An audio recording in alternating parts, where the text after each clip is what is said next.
بسم اللہ الرحمن الرحیم۔ آج کی حدیث سے جانتے ہیں کہ بہترین انسان کی پہچان کیا ہے۔ نبی کریم صلی اللہ علیہ وآلہ وسلم پر ایک شخص کا ایک خاص عمر کا اونٹ قرض تھا۔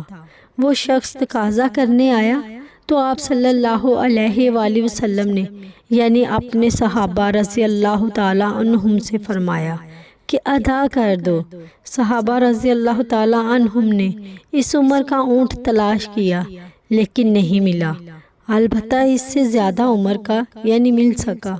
آپ صلی اللہ علیہ وآلہ وسلم نے فرمایا کہ یہی انہیں دے دو۔ اس پر اس شخص نے کہا کہ آپ صلی اللہ علیہ وآلہ وسلم نے مجھے پورا حق دے دیا، اللہ تعالیٰ آپ کو بھی پورا بدلہ دے۔ پھر نبی کریم صلی اللہ علیہ وآلہ وسلم نے فرمایا کہ تم میں سے سب سے بہتر وہ لوگ ہیں جو قرض وغیرہ کو پوری طرح ادا کر دیتے ہیں۔ انسان کے اخلاق کا اندازہ اس کے معاملات سے ہوتا ہے، خاص طور پر قرض اور لوگوں کے حقوق ادا کرنے میں۔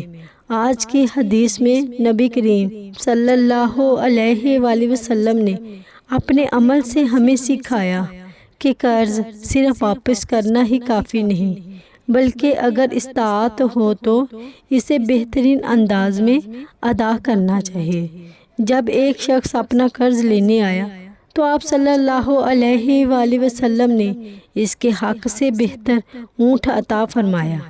اس پر وہ شخص خوش ہو کر دعا دینے لگا اور نبی کریم صلی اللہ علیہ وآلہ وسلم نے فرمایا تم میں سے سب سے بہتر وہ لوگ ہیں جو قرض کو بہترین طریقے سے ادا کرتے ہیں۔